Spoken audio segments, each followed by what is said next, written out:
What's up, you guys? It's your boy Cthulhu.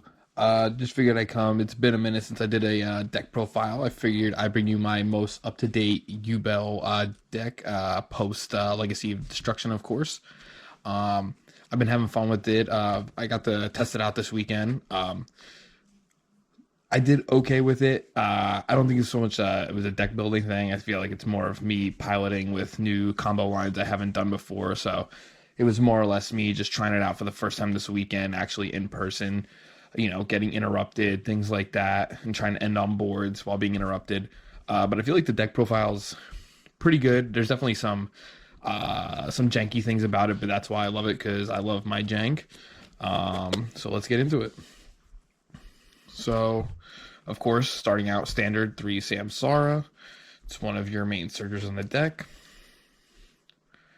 And then I am also playing 3 of the Dark Beckoning Beast. I know some people are playing 2. I'm just playing 3 because I wanted to make sure I just get to that continuous spell in case because of interruption, because the deck is pretty susceptible to hand traps. Getting hand trapped on this deck does suck. We are playing 3 of the new Grave Squirmer. This card is just disgusting when it comes to doing all the link plays that you can do with the Unchained engine.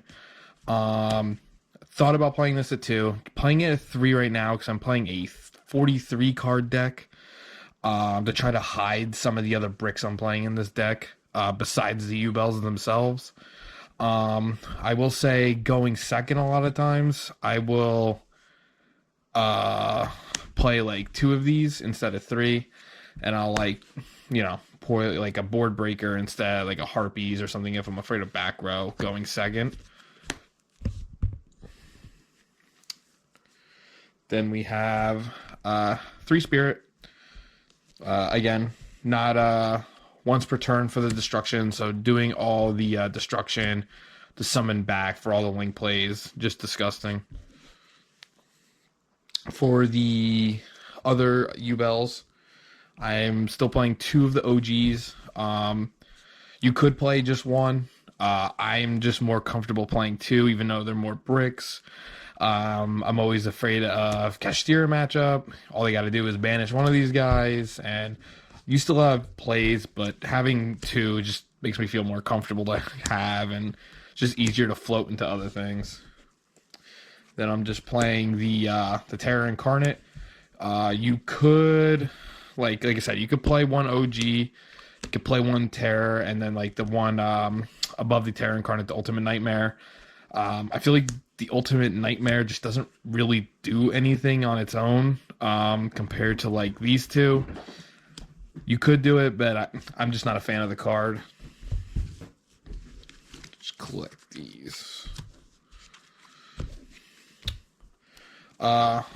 For just playing the 1 Shavara, could play the Blue Dog. I'm just finding that with not too much room in the deck, just playing the 1 red guy is like all you need.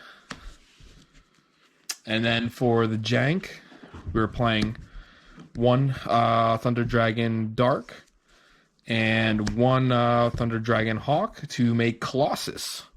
I find what I do is if I'm going first, I will go for a Colossus line because they're usually not expecting it. The only thing with after doing that, I usually side these guys out for games 2 and 3, especially if I'm going second.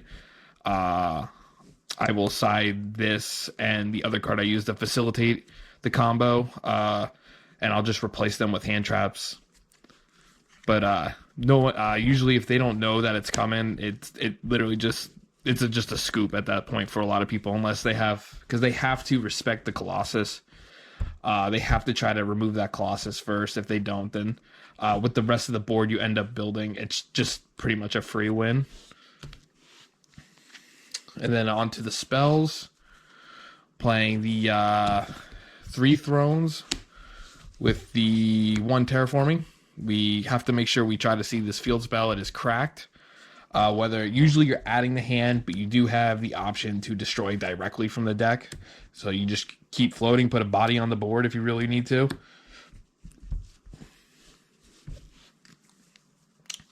Still playing 3 Nightmare Pain. I've seen some people playing 2.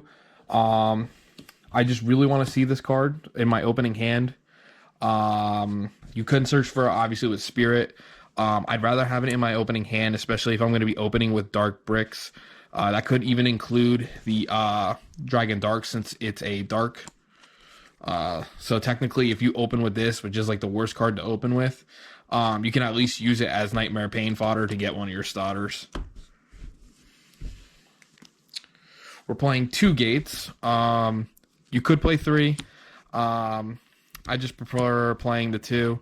Again, the deck gets really tight. Like I said, I'm playing at 43. I could chop, obviously this stuff out to make it down to 40, but even playing 43, like, it just feels tight. Playing the 1 Mature Chronicle. I wasn't playing this before, but now that we have a lot of stuff with the Squirmer and other things, I feel like this card is cracked now. Sometimes I can get up to like 8 to 9 counters on this in one turn. This is the card we use to facilitate the Colossus play, because all you need to do is get 3 counters on this effect. You just banish this guy, add this guy, discard this guy, special this guy, and then special Colossus. It's just that easy to make them in this deck. So that's why I like running the package. Playing the Searcher 1 for 1. You have to. Can even special out your Squirmer, worst case scenario, but you special out your Samsara, special out your Squirmer, whatever you need to do. Playing 2 Super Poly. I know some people are not playing any Super Polys. I just don't see the point in playing Yubel. I know Yubel's turning more into a Fiend Link deck, or like a Fiend Pile deck, but something about playing Yubel and not playing Super Poly is just kind of blasphemous to me. You need to play Super Poly. You could play this at once, since you can search for it with the Mature Chronicle, and it's very easy to do in this deck with the amount of times you're able to special summon a Yubel or a monster that mentions it. But what I like is if I can open with Super Poly, it means I don't even have to search for my Eternal Favorite or anything like that. It just lets me go right into my, like I said, into my Colossus, and I have like a few negates on board with that. So with this on board, again, it's just a free win. 1 Call by the Grave, because this deck hates hand traps. Getting hand trapped on this deck sucks. Get drolled sucks. Ash in the right moment sucks. You need Call by. For the regular traps in the deck, 1 Eternal Favorite. I find myself a lot of times, like I said, if I'm going first, I'm usually going Colossus. So usually I'm searching for Mature Chronicle and over this. This I usually go for games 2 and 3, because I usually side out Mature Chronicle. Because with Thunder Colossus, I feel like it's cheeky, right? You do it once, and I feel like after that they're kind of looking for it, because it's something you really have to respect. So I feel like I can't get away with it a second or a third time, or at least like a second time going first. So I pretty much just side these out, games 2 and 3, and then I have this. Usually don't even use the Super Poly effect of this too much. I find this card just to be more annoying for the opponent, just for the special summon effect. That's why I still don't understand why people don't run the Super Polys, because if you have both of these, you just use this for Vibe and then just use Super Poly for the actual Super Poly effect. Run the 1 Unchained Trap, search for it, brings back our dog, because we want our dog in the graveyard, our blue dog, or our Soul Rage, I should say. I guess there's multiple blue dogs. So they can't get Dark Rulered or something like that. We leave him in the grave. This will be on field to bring him out when appropriate. And then hand trap lineup. I mean, honestly, this could be whatever. This is just what I was practicing with. I was just going 3 Ash just because you can use it against everything. It's not going to be the most powerful hand trap. Against some decks, it's just not enough. But against other decks, it literally just ends turns. So, and it's just very It's just good in every matchup in a sense. Playing 3 Ghost Ogre because of it's good against Apollosa. It's also good in a Tempai matchup because you do not want their field spell out. If they activate that field spell, you shotgun this so you can live. And then 3 Imperm. Like I said, you can definitely change up some of these hand traps. I feel like Ogre and Imperm are pretty mandatory right now. Ash, you can even keep in the side if you want. You can main deck Nib now that Barone and all that stuff is gone. And then we will get into the extra deck.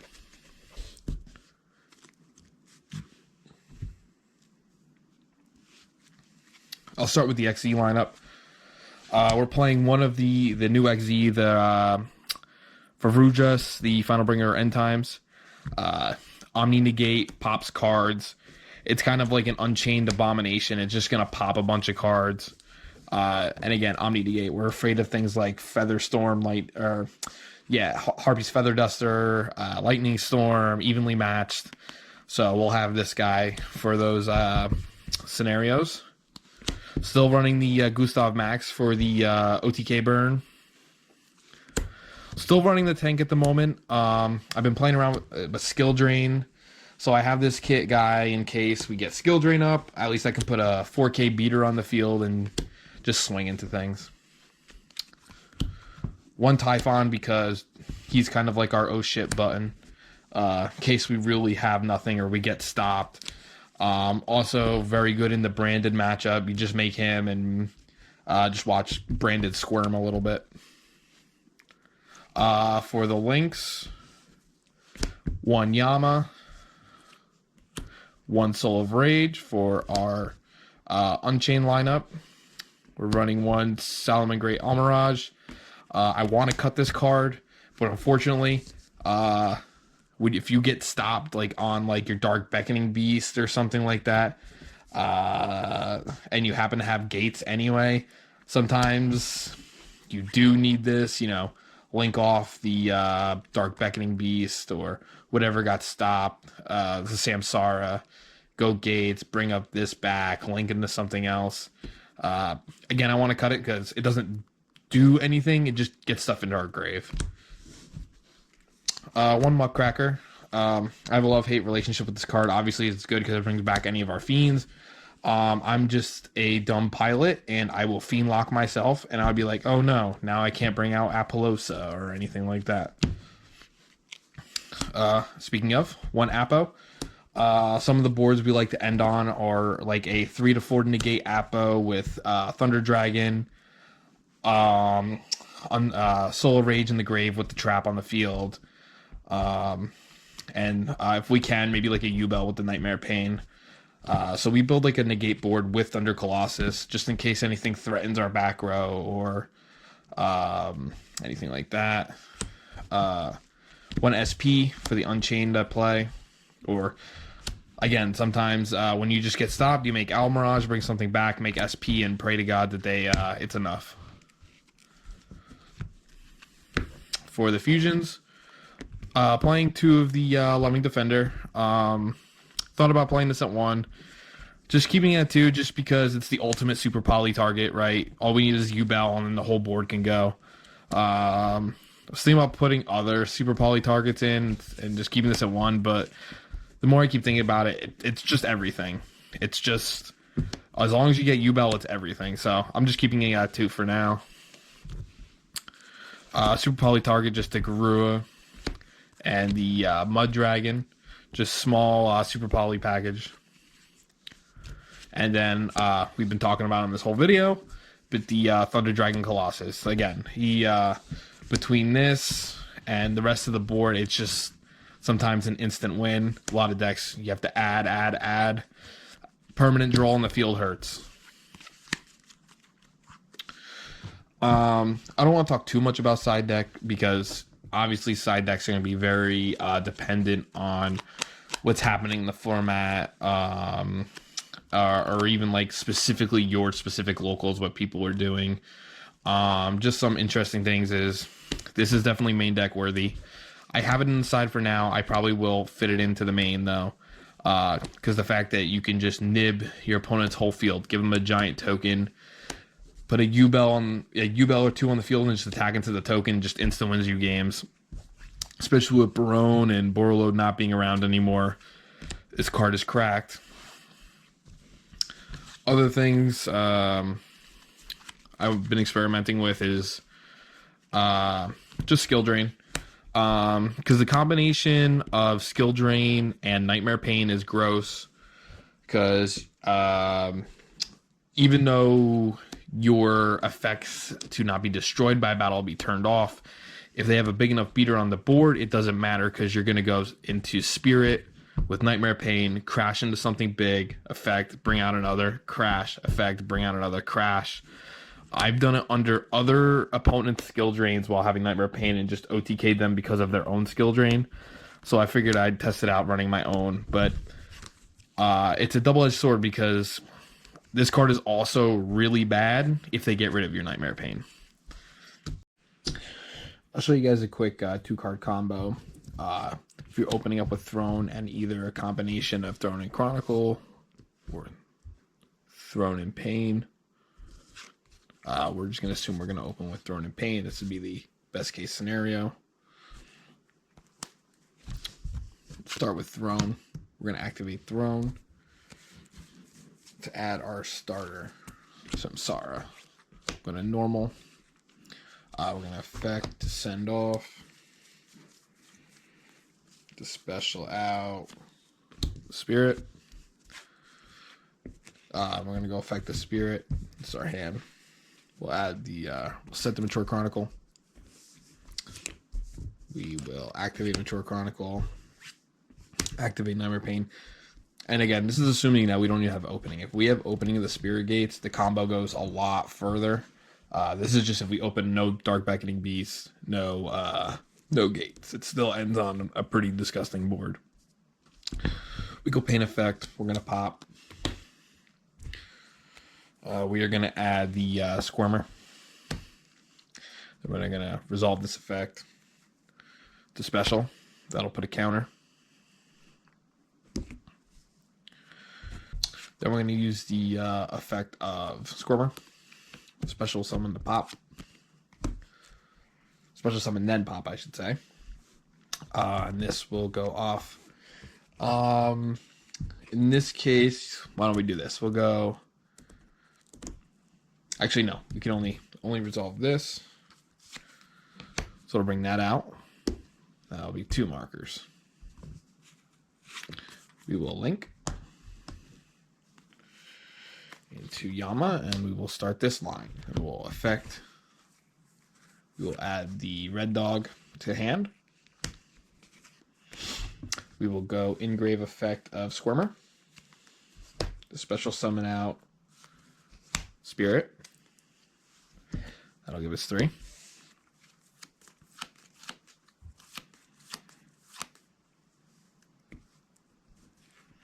We'll go effective Shavara to.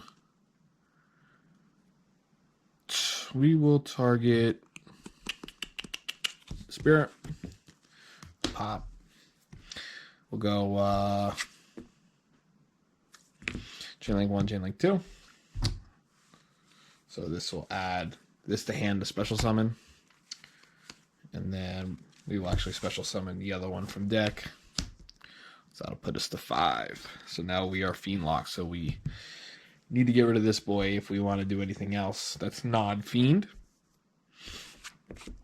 So we will just link this guy off. We will make the Rage. And then we will resolve the effect of this because it left the field. We'll add the Trap, or set directly from the deck, I should say.